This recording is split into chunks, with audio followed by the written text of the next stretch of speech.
selama jantungku masih berdetak. Selama itu pula engkau milikku, selama darahku masih mengalir, cintaku pasti takkan pernah berakhir. Temukanlah arti cinta sejati di dalam hidupku. Bertemu lagi dengan saya Mr. Rian Boltok. Dalam video kali ini akan membahas mengenai tahap pengiktisaran, mulai dari jurnal penyesuaian sampai kepada jurnal pembalik. Nah, sebelum kalian menonton video saya ini, subscribe terlebih dahulu channel ini, like, comment, and share, oke? Dan dukung terus agar menjadi konten video pembelajaran ekonomi terbaik pastinya. Terima kasih semuanya, selamat menonton.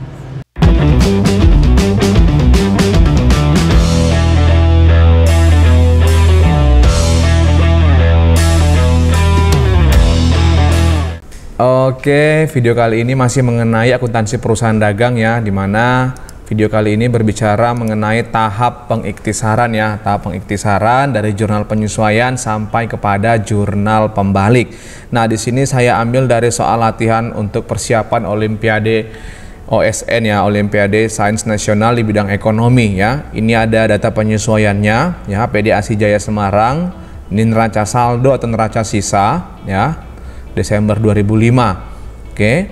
Nah, kemudian di sini ada data penyesuaian. Data penyesuaiannya dari nomor 1 sampai ke nomor 11 ya.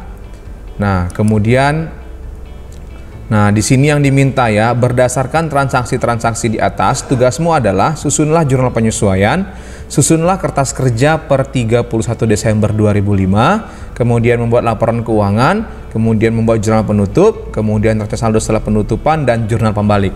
Nah, dalam video ini saya akan membuat pembahasan mengenai soal yang ini ya. Kita akan bahas bagaimana cara membuat jurnal penyesuaiannya sampai kepada jurnal pembaliknya. Oke, langsung saja. Nah, di sini saya sudah sediakan ya data neraca saldo yang tadi. Ini data neraca saldonya, tapi ini saya potong-potong ya. Saya ambil sesuai dengan data penyesuaian yang akan kita kerjakan ya. Nah, di mana penyesuaiannya kita kerjakan bertahap ya, bertahap. Oke. Nah, ini adalah soal untuk latihan ya, latihan untuk persiapan Olimpiade Sains Nasional di bidang ekonomi ya, atau KSN yang saat ini sedang berlangsung. Oke, yang pertama lihat kemari. Nah, yang pertama rekening koran yang diterima dari bank memperlihatkan saldo kredit sebesar 8.500.000 ya. Selisih tersebut disebabkan karena bank mengkredit jasa giro atau bunga sebesar Rp600.000 dan mendebit biaya administrasi bank sebesar Rp100.000. Nah, kalau kita lihat di sini kan neraca saldo, di dalam neraca saldo ini kan kasnya ini adalah 8 juta kan. Sementara setelah dilakukan penyesuaian atau yang namanya setelah di cross check ulang, ternyata saldo bank kita ya, saldo uang kita di bank ya, itu menunjukkan angka Rp8.500.000. Artinya begini ya, kalau misalkan pihak bank memberikan informasi bahwasanya rekening Anda telah dikredit, itu artinya uang kita bertambah, itu maksudnya ya. Kalau rekening Anda telah didebit, berarti uang kita keluar atau berkurang. Nah, itu dia. Ternyata uang kita itu sejumlah 8.500.000 ini.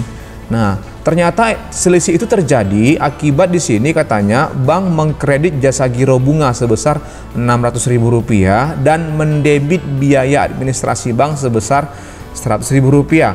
Maka kalau kita buat jurnal penyesuaiannya itu adalah kita menerima kas sebesar Rp500.000 di debit ya atas pendapatan jasa giro atau pendapatan bunga di kredit Rp600.000. Artinya di sini kita ada menerima pendapatan bunga sebesar Rp600.000, akan tetapi dipotong dengan biaya bank atau didebit oleh pihak bank untuk biaya administrasi bank sebesar Rp100.000, sehingga namanya beban administrasi bank. Sehingga kas yang kita terima itu adalah sebesar Rp500.000. Nah, jadi jurnal penyesuaiannya itu adalah kas di debit Rp500.000, kemudian beban administrasi bank di debit Rp100.000, Kemudian pendapatan bunga dikredit sebesar Rp600.000.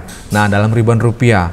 Nah, begitu dia. Jadi sebenarnya jatuhnya itu jadi kayak bentuk jurnal umum. Yang penting intinya kamu bisa menganalisis menganalisis data penyesuaiannya. Nah, itu dia. Jadi sebenarnya kalau belajar akuntansi ini ya kita harus pandai menganalisis transaksi, itu dia. Sehingga kita bisa menempatkan letaknya di debit atau di kreditnya. Nah, begitu ya. Jadi itu untuk penyesuaian nomor 1. Oke, kita lanjutkan. Untuk penyesuaian yang kedua ini ya.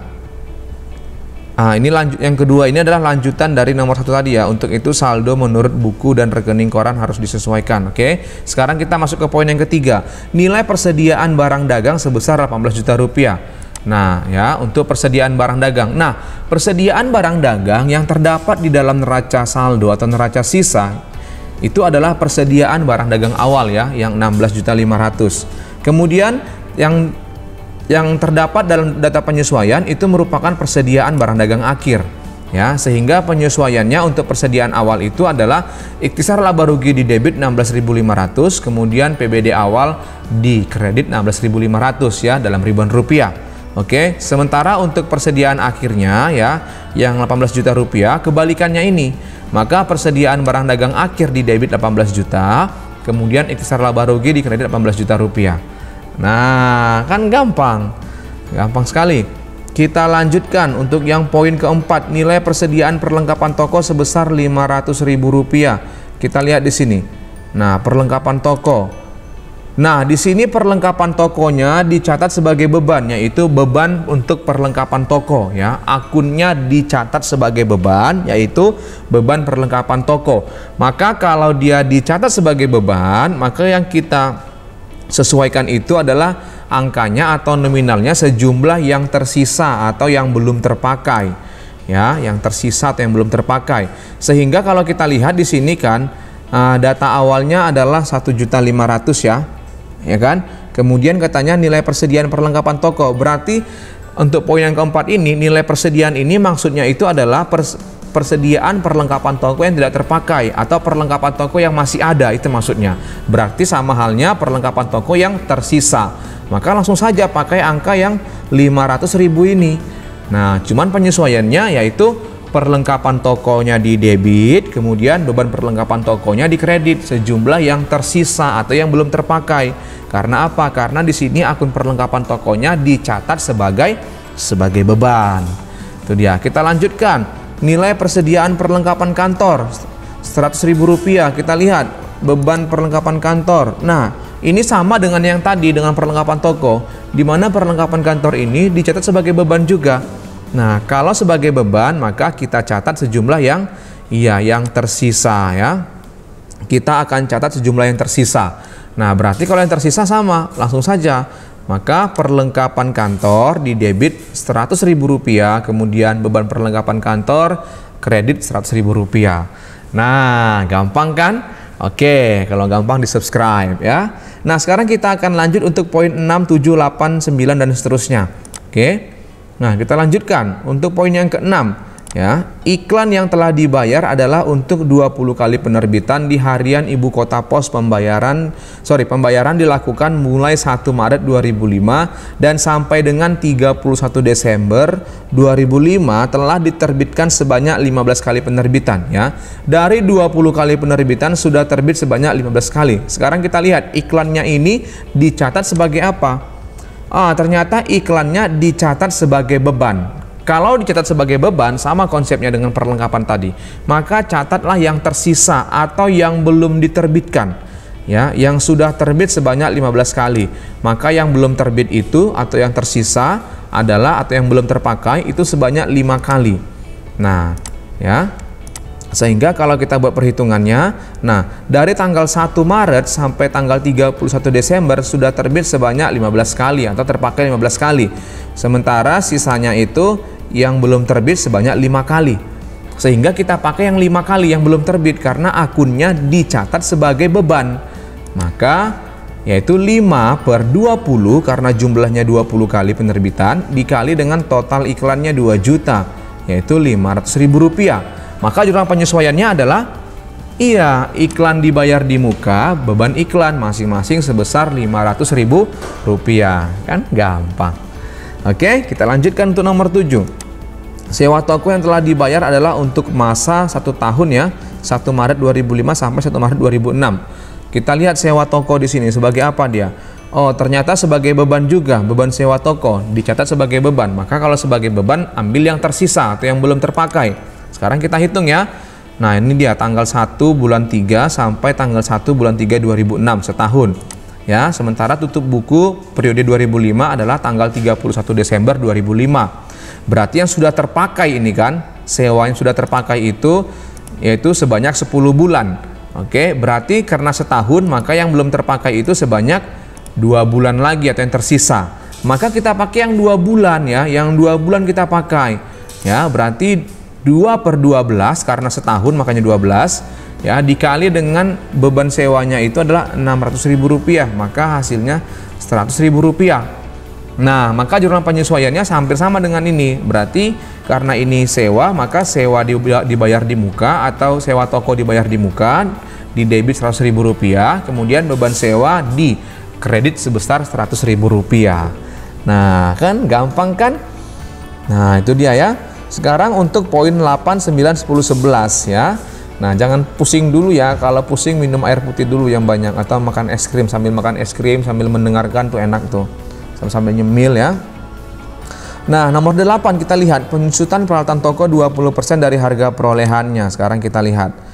Nah, jadi kalau dikatakan harga perolehan berarti peralatan toko, kita lihat peralatan tokonya. Nah, ini dia. Jadi harga perolehan itu adalah biaya yang kita keluarkan untuk mendapatkan atau memperoleh suatu barang ya. Itu dia. Misalkan kita beli peralatan toko harganya 25 juta ditambah dengan biaya angkutnya dan biaya lain-lainnya. Nah, itu namanya harga perolehan. Jadi seluruh biaya yang kita keluarkan untuk memperoleh sebuah harta atau sebuah benda ya, atau sebuah barang. Kebetulan di sini harga perolehannya itu adalah hanya harga peralatan tokonya saja, tidak diketahui untuk beban-beban lainnya ya, hanya yang diketahui hanya peralatan toko saja. Maka penyusutannya itu langsung saja 20% dari harga perolehannya itu 20% dikali 15 juta yaitu Rp3 juta. Sehingga penyesuaiannya adalah beban penyusutan peralatan toko di debit 3 juta, akumulasi penyusutan peralatan toko di kredit Rp3 juta. Nah, kan gampang. Oke, lanjut nomor 9. Sama juga, ini peralatan kantor 10% dari harga perolehannya. Sama dengan caranya dengan peralatan toko tadi. Sekarang peralatan kantor. Nah, peralatan kantor itu adalah Rp4.500.000. Maka langsung saja 10% dikali 4,5 juta yaitu Rp450.000, ya kan? Maka penyesuaiannya beban penyusutan peralatan kantor di debit Rp450.000, akumulasi penyusutan peralatan kantor kredit Rp450.000. Nah, kan gampang. Oke? Nah, kita lanjutkan untuk rekening listrik dan air sebesar Rp100.000 belum dibayar, bukukan ke akun beban umum serba-serbi.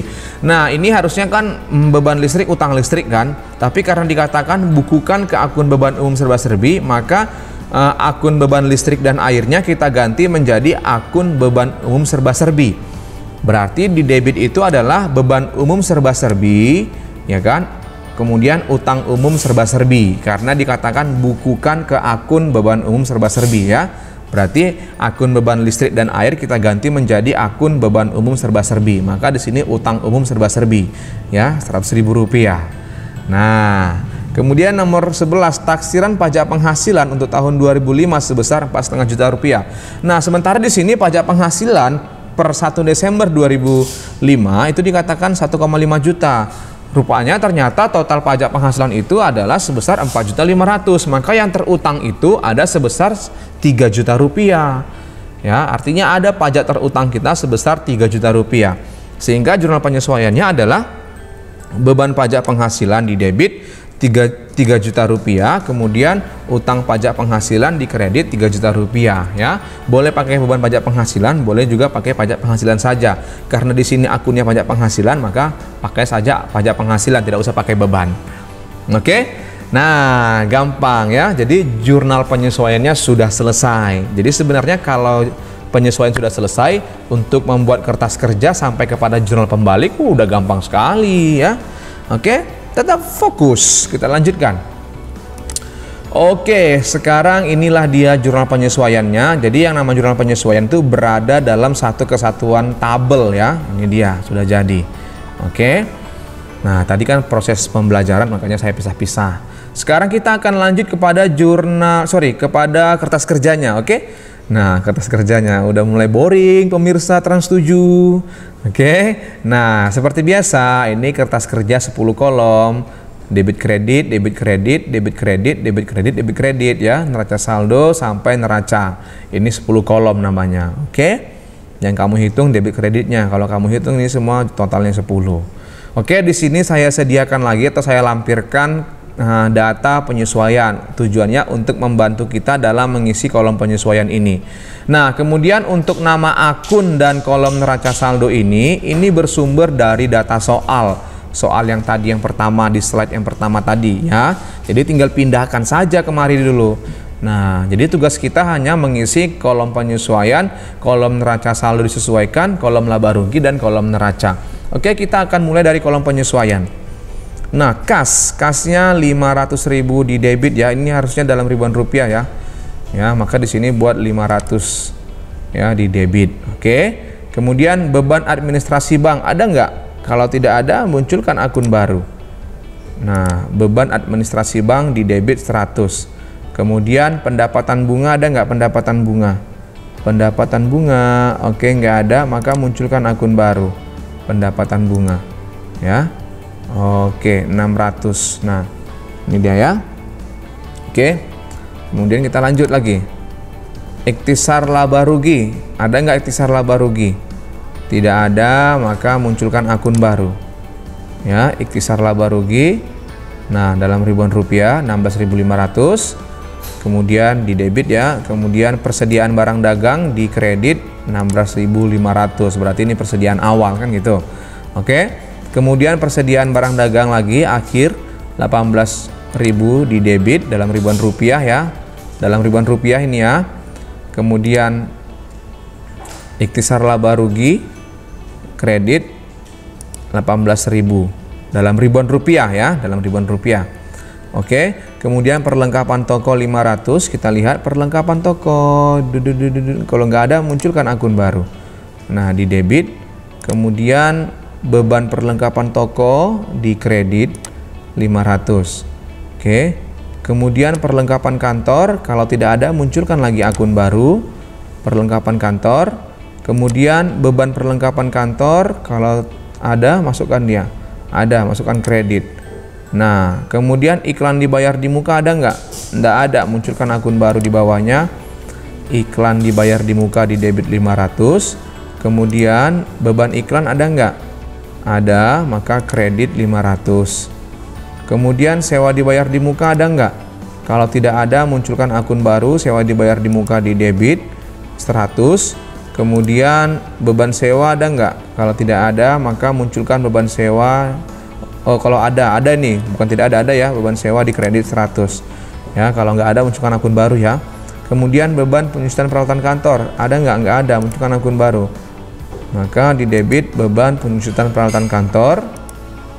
Kemudian akumulasinya ada nggak? Peralatan toko, maaf. Peralatan toko, akumulasinya ada nggak? Ada, kredit. Ya, munculkan. Kemudian beban penyusutan peralatan kantor, munculkan akun baru ya di debit. Kemudian akumulasi peralatan kantor ada enggak ya? Enggak ada akunnya, maka munculkan di kredit ya, peralatan kantor.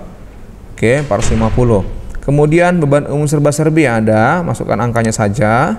Ya kan? 100. Kemudian utang umum serba-serbi tidak ada, munculkan akun baru di bawah. Ya. Itu dia. Kemudian yang selanjutnya pajak penghasilan 3.000, ada akunnya, ada di debit. Kemudian utang pajak penghasilan ada nggak akunnya? Nggak ada, munculkan di bawah. Nah, di kredit. Nah, lalu ini semua di kolom penyesuaian ini kita saldokan, debit kreditnya harus sama dengan saldo yang ini 42850. Ya, kalau kita jumlahkan jumlahnya sama 42850 dalam ribuan rupiah. Nah, gampang kan? Oke. Sekarang kita akan mengisi kolom NSD. Langkahnya juga masih sama ya. Kalau debit kita jumlahkan, kalau kredit kita jumlahkan. Saya ulangin ya, kalau debit jumlahkan letakkan di debit, kalau dia kredit jumlahkan letakkan di kredit, kalau debit kredit atau kredit debit kita kurangkan, kemudian hasil pengurangannya letakkan di mana penjumlahnya lebih besar ya. Nah, jadi neraca saldo dan penyesuaian kita jumlahkan, itulah untuk mengisi neraca saldo disesuaikan ya. Ini debit kita jumlahkan lah jadi 8.500, kemudian ini langsung saja pindahkan ke debit ya. Kemudian persediaan barang dagang dijumlahkan juga boleh, debit kredit kan habis nih, tinggal sisanya yang di debit 18 juta atau 18.000 dalam ribuan rupiah. Berarti kita langsung pindahkan saja ya 18 ribunya. Mana nih kursornya nih? Nah, ini. Nah, ya kan? Atau langsung pakai persediaan akhir saja, boleh. Ini debit langsung pindahkan ke debit. Ya. Kemudian sama-sama kredit kita jumlahkan, letakkan di kredit. Nah, ini langsung saja dia pindahkan ke debit. Nah, ini sama-sama kredit kita jumlahkan, letakkan di kredit. Nah, ini langsung pindahkan ke kredit. Cus. Ini juga cus, langsung pindahkan. Ini langsung pindahkan ke debit. Cus, ya. Ini langsung pindahkan ke kredit. Cus, ya kan? Ini langsung pindahkan ke debit. Cus. Ini pun demikian, langsung ke debit. Cus. Ini juga langsung ke debit. Nah, mantap. Ini langsung ke kredit. Oke. Nah, ini langsung ke debit. Oke, mantap. Nah, ini debit kredit kita kurangkan, letakkan di debit 1.500. Oke. Ini juga letakkan di debit 1.000, kita kurangkan. Ini langsung ke debit. Nah, ini kita kurangkan, letakkan di debit 500. Oke, ini langsung ke debit. Nah, ini kita kurangkan, letakkan di debit 300. Nah, ini kita kurangkan, letakkan di debit 400. Nah, ya kan? Ini kita jumlahkan, letakkan 600 di debit. Nah, ini kita jumlahkan, letakkan di debit 4.500. Nah, itu dia. Ini tinggal pindahkan saja ya, tinggal pindahkan aja, auto pindahkan saja kalau ini sesuai dengan letaknya. Nah, ini di debit, maka pindahkan semua ke debit. Cus. Ini kredit, pindahkan langsung ke kredit. Nah, kemudian untuk ikhtisar laba rugi dua-duanya pindahkan ya. Debit kreditnya pindahkan dua-dua. Nah, ya. Lalu kita jumlahkan. Kalau saldonya sama, maka data NSD-nya sudah benar. Nah, sama ya. Tidak boleh dipaksakan harus sama ya. Harus sama sendiri dia kan gitu. Sama kayak cinta nggak boleh dipaksakan, harus cinta datang sendiri. Bukan lagi ya kan. Oke.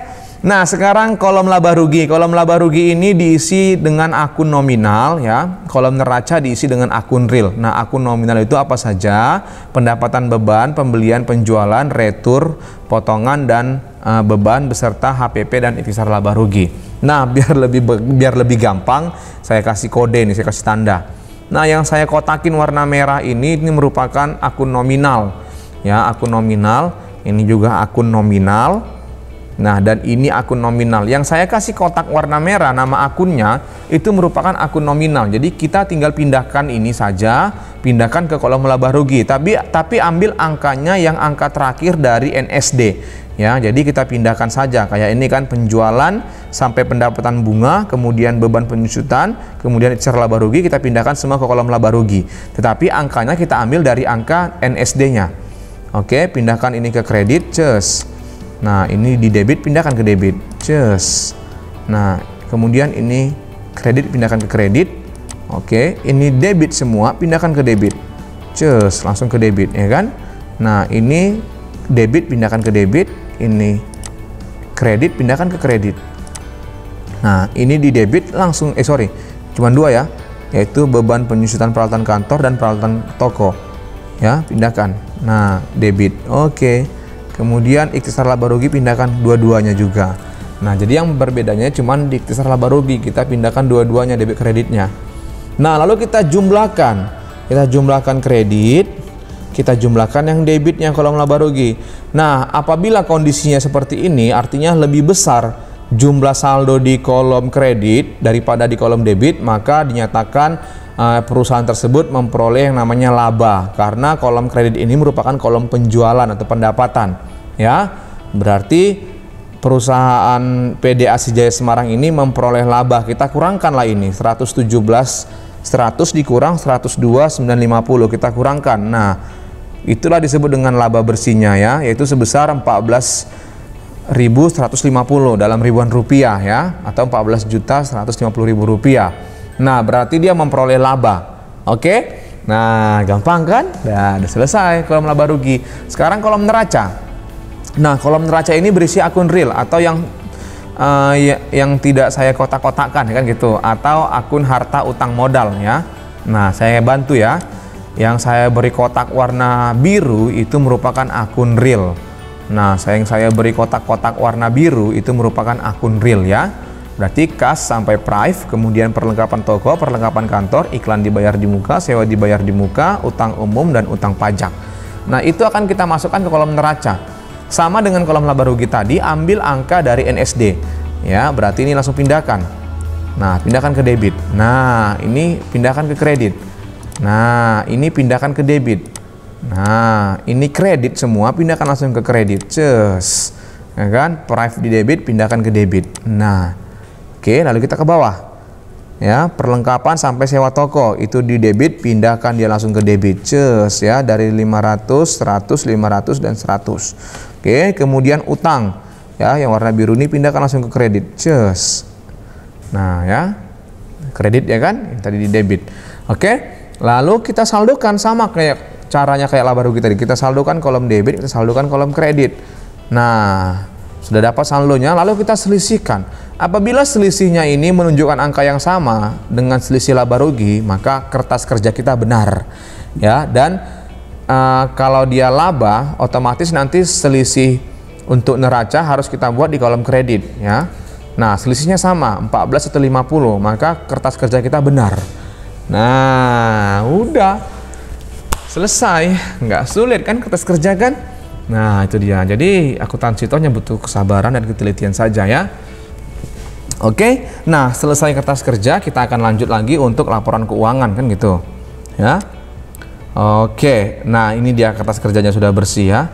Nah, PDAC Jaya Semarang kertas kerja per 31 Desember 2005 dalam ribuan rupiah ya, dalam ribuan rupiah. Oke. Nah, ini saya kelupaan menulisnya. Oke, kita lanjut. Sekarang kita lanjut kepada yang namanya laporan laba rugi. Nah, sama ya untuk dalam video-video sebelumnya. Dalam laporan laba rugi perusahaan dagang ya, itu cari dulu laba kotornya, yaitu dengan cara menghitung penjualan bersih dikurang HPP. Nah, setelah dapat laba kotor, lalu masukkan ke laba bersih. Laba bersih sama dengan laba kotor dikurangi dengan semua total beban-beban. Oke. Nah, sekarang kita masuk ke perhitungan laba kotor dulu, yaitu penjualan bersih kurang HPP. Maka penjualan bersih itu adalah penjualan ya kan dikurang retro penjualan ya kan. Nah, dikurang potongan penjualan. Nah, potongan penjualan ini nggak ada, 0 ya, sehingga penjualan bersihnya itu adalah sebesar 93.500.000 rupiah. Oke, lalu kita hitung HPP. HPP itu rumusnya adalah, nah, persediaan awal tambah pembelian bersih kurang persediaan akhir ya, dimana pembelian bersih itu adalah pembelian ditambah beban angkut pembelian dikurang retro pembelian dikurang potongan pembelian. Nah, kalian jangan sampai terjebak ya, antara pembelian bersih dengan pembelian itu berbeda ya. Nah, itu dia. Sekarang kita cari dulu HPP-nya. Berarti masukkan ke persediaan barang dagang awal. Nah, yang ini, yang persediaan awal itu adalah 16.500.000. Nah, maka persediaan barang dagang awalnya masukkan, lalu pembelian bersihnya kita hitung. Rumusnya adalah pembelian ya kan. Nah, ditambah beban angkut pembeliannya ya kan. Nah, oke. Tambahkan. Oke. Nah, tambahkan dulu ya. Kemudian dikurangi dengan retro pembelian ya kan. Dikurangi dengan potongan pembelian. Nah, ya kan. Nah, oke. Nah, ini dia. Oke, maka dapatlah pembelian bersihnya itu adalah sebesar 65.500 dalam ribuan rupiah. Kemudian persediaan awal kita tambahkan dengan pembelian bersih, itulah yang disebut dengan barang yang siap untuk dijual ya, atau barang yang tersedia untuk dijual. Ya, nilainya 82.000 rupiah dalam ribuan rupiah. Nah, lalu kita akan kurangkan dengan persediaan akhir agar kita peroleh HPP-nya. Persediaan akhirnya 18.000. Ya, persediaan akhir. Oke. Nah, sehingga dapatlah HPP-nya sebesar 64 juta ya. Nah, kemudian penjualan bersih dikurangi dengan HPP. Ya, itulah yang disebut dengan laba kotor. Nah, kan gampang. Dapatlah laba kotornya sebesar Rp29.500.000.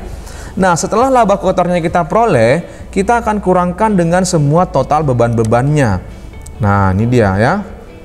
Oh, sebentar, ternyata ada pendapatan di sini ya. Nah, ada pendapatan bunga atau pendapatan di luar usaha. Oke, maka laba kotor tadi tambahkan dengan pendapatan bunga terlebih dahulu. Ya, lalu kita kurangkan dengan beban-bebannya. Nah, yang saya kasih kotak-kotak warna merah itu adalah beban-bebannya. Nah, itu dia. Oke, di mana beban angkut pembelian tidak lagi kita pakai. Karena apa? Karena sudah dipakai untuk menghitung HPP. Jadi yang kita pakai itu adalah beban gaji penjualan, ya kan? Kemudian beban iklan 1.500, beban perlengkapan toko 1.000, beban angkut penjualan 500, beban sewa toko 500, beban gaji kantor 1.000, ya kan?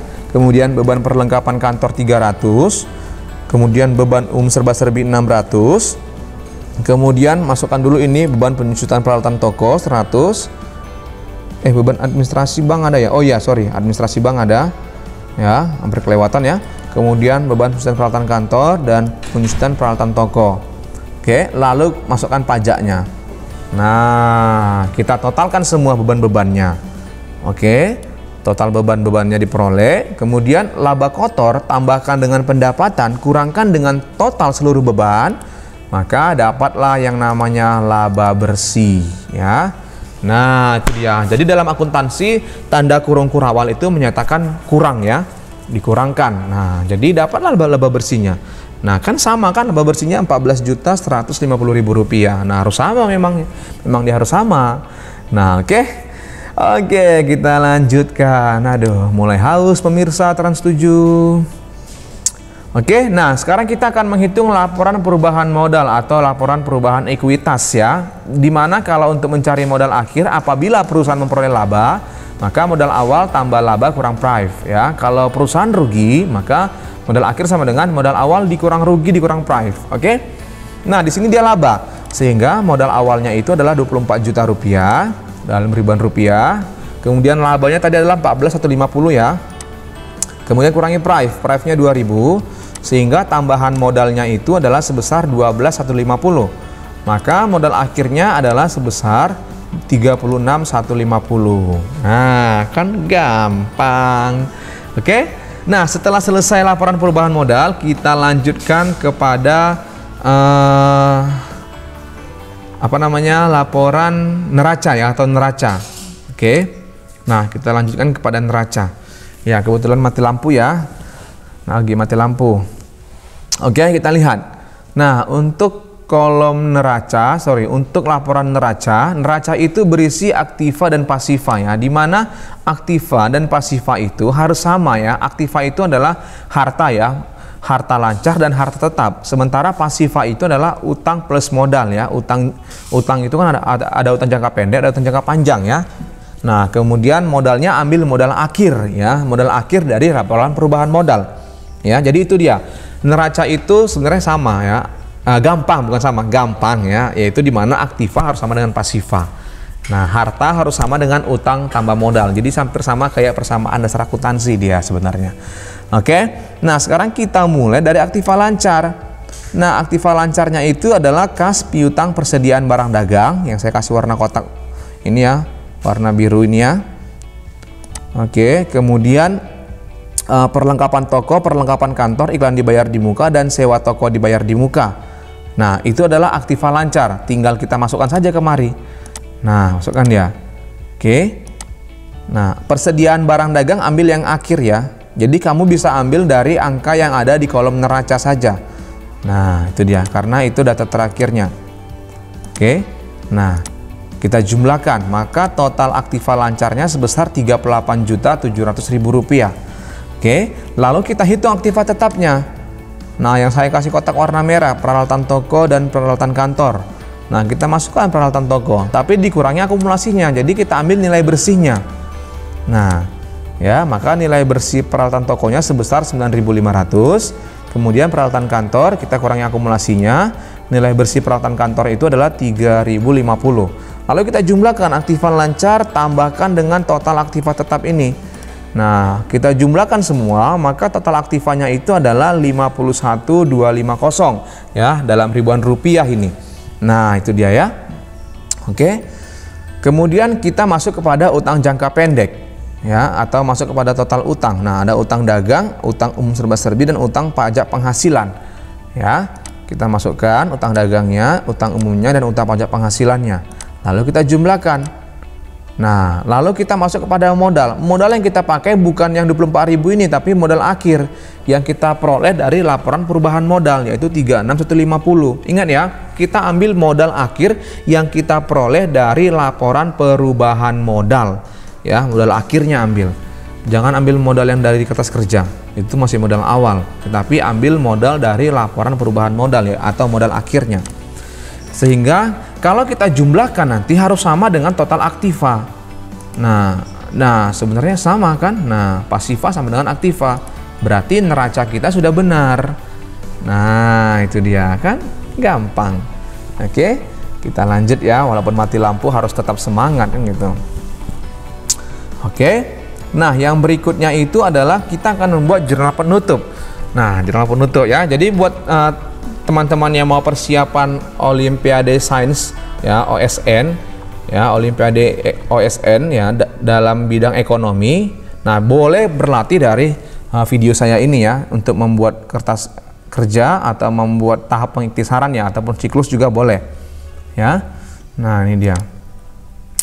Oke, nah untuk yang namanya jurnal penutup ya, kita akan menutup yang namanya akun nominal. Akun nominal itu adalah semua yang berada pada kolom laba rugi ya. Artinya kalau dia di kolom debit, maka kita pindahkan dia ke kredit. Kalau dia di kolom kredit, maka kita pindahkan dia ke debit. Temannya nanti ikhtisar laba rugi. Jadi caranya menutup itu namanya menolkan ya. Kalau menolkan dalam kegiatan akuntansi, yang angka di debit kita pindahkan dia ke kredit, maka jadi nol. Karena apa? Karena debit kredit kalau jumpa dalam akuntansi itu harus dikurangkan. Nah, itu dia ya. Berarti ini debit kredit ya. Ini kan penjualan, retur pembelian, pendapatan bunga, dan ikhtisar laba rugi. Semua yang berada di kolom laba rugi ini merupakan akun nominal.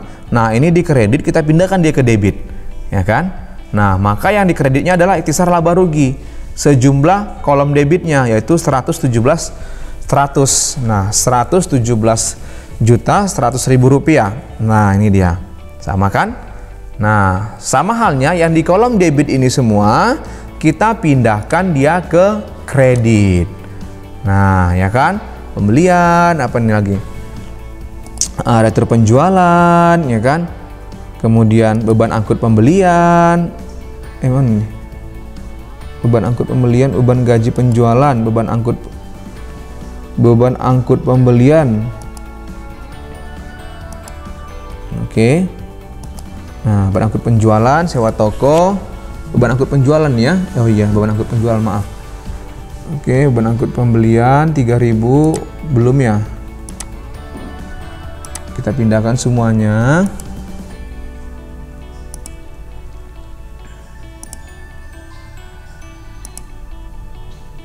Oke, nah coba kita lihat ya. 1, 2, 3, 4, 5, 6, 7, 8, 9, 10, 11, 12, 13, 14, 15 ya. 1, 2, 3, 4, 5, 6, 7, 8, 9, 10, 11, 12, 13, 14, 15, 16. Berarti ternyata beban angkut pembelian ini belum saya masukkan. Jadi saya masukkan saja dulu beban angkut pembeliannya di sini. Oke, nah ini sudah saya perbaiki ya, sudah saya tampilkan lagi beban angkut pembeliannya ya. Tadi ketinggalan ya beban angkut pembeliannya. Nah, ini dia beban angkut pembelian. Lalu nanti yang di debitnya itu adalah total dari yang kreditnya ini, yaitu ikhtisar laba rugi. Nah, itu dia ya. Jadi saya kelupaan memasukkan beban angkut pembeliannya. Jadi begitulah konsep membuat jurnal penutup ya, yaitu menutup akun nominal yang pertama, di mana akun nominal itu adalah semua akun yang berada dalam kolom laba rugi. Jadi kertas kerja ya, pada kertas kerja. Kalau dia di kolom kredit, maka pindahkan dia ke debit. Temannya apa? Ikhtisar laba rugi. Nah, kalau dia di debit, pindahkan dia semua ke kredit. Temannya apa? Ikhtisar laba rugi. Nah, itu dia. Jadi tujuannya menutup itu menolkan ya. Nah, selain menutup akun nominal, jurnal penutup ini juga berfungsi untuk menutup atau menolkan akun prive. Nah, di mana prive ini didebit, maka supaya nol dia kita kreditkan. Maka apa yang didebit? Yang didebit itu adalah modal. Ya, modal Tuan Asi Suryo didebit sebesar prive-nya ya, sebesar prive-nya. Oke, kemudian prive Asi Suryo dikredit sebesar prive-nya. Nah, karena yang ditutup itu adalah akun prive ya, atau pengambilan pribadi. Nah, kemudian setelah menutup prive, jurnal penutup ini juga bertugas atau berfungsi untuk menutup laba atau rugi. Jadi ada 3 ya, menutup akun nominal, menutup akun prive, dan menutup saldo laba atau rugi. Ya, nah dalam konteks ini perusahaannya mengalami laba, berarti kita akan menutup saldo laba ya. Dimana cara menutup saldo laba itu adalah dengan cara mendebitkan akun ikhtisar laba rugi sebesar saldo labanya ya, didebit, kemudian mengkreditkan modal ASI atau modal pemilik dikredit sebesar saldo labanya ya. Jadi kalau menutup saldo laba, ikhtisar laba rugi didebit, modal dikredit sejumlah labanya. Sementara kalau perusahaan rugi, maka menutup rugi itu adalah kebalikannya, modalnya didebit, ikhtisar laba ruginya dikredit. Nah, gampang. Oke, setelah kita selesai membuat jurnal penutup, kita akan masuk kepada neraca saldo setelah penutupan. Nah, jadi yang namanya neraca saldo setelah penutupan itu berisi akun-akun real atau akun-akun yang tidak ditutup. Namanya juga adalah neraca saldo setelah penutupan. Berarti akun-akun yang sudah kita tutup tidak akan kita munculkan lagi. Nah, begitu dia ya.